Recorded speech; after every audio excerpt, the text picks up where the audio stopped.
শুধু অভিনেত্রীরা নন, সাধারণ নারীরাও ঠোঁটে ফিলার করার জন্য টাকা জমাচ্ছেন। এই বাস্তবতাকে কেন্দ্র করেই হলিউডের অস্কার জয়ী অভিনেত্রী কেট উইন্সলেট সম্প্রতি তীব্র উদ্বেগ প্রকাশ করেছেন। দ্য সানডে টাইমসকে দেওয়া দীর্ঘ সাক্ষাৎকারে তিনি বলেন, সৌন্দর্যের নামে প্লাস্টিক সার্জারি, বোটক্স, ফিলার এসব এখন এমন এক অন্ধ দৌড়ে পরিণত হয়েছে যা নারীদের আত্মসম্মানকে সবচেয়ে বেশি করছে। তার মতে, নিখুঁত দেখানোর চাপ তরুণ প্রজন্মকে এমন এক ঘূর্ণিপাকে ফেলছে যেখান থেকে বের হওয়া কঠিন। বিশেষ করে ইনস্টাগ্রামে আরও লাইক পেতে গিয়ে অনেকেই নিজের শরীরের উপর বিভিন্ন দিচ্ছেন, যা তাকে ভীষণ ভীত করে।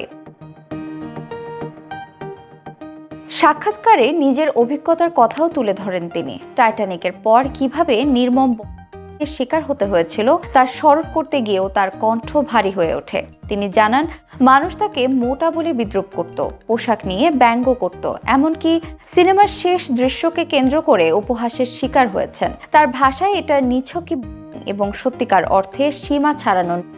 একজন তরুণী হিসেবে সেই সময় তিনি নিজের শরীর, পরিচয়, আত্মবিশ্বাস সবকিছু নিয়ে অনিশ্চয়তার মধ্য দিয়ে যাচ্ছিলেন। সেই সময় তাকে সবচেয়ে বেশি আঘাত করেছে।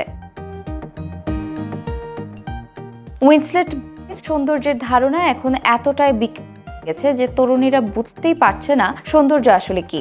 বয়সের ছাপ, স্বাভাবিক রেখা এসব লুকিয়ে ফেলতে গিয়ে তারা এমন সব চিকিৎসা নিচ্ছেন যেগুলো শরীরের জন্য কতটা ক্ষতিকর তা অনেকেই জানে না। তিনি সতর্ক করে বলেন, ওজন কমানোর ওষুধ কিংবা দ্রুত সৌন্দর্য বদলের উপায় এসব জনপ্রিয়তা পেলেও ভেতরে তৈরি করছে ভয়াবহ স্বাস্থ্য ঝুঁকি।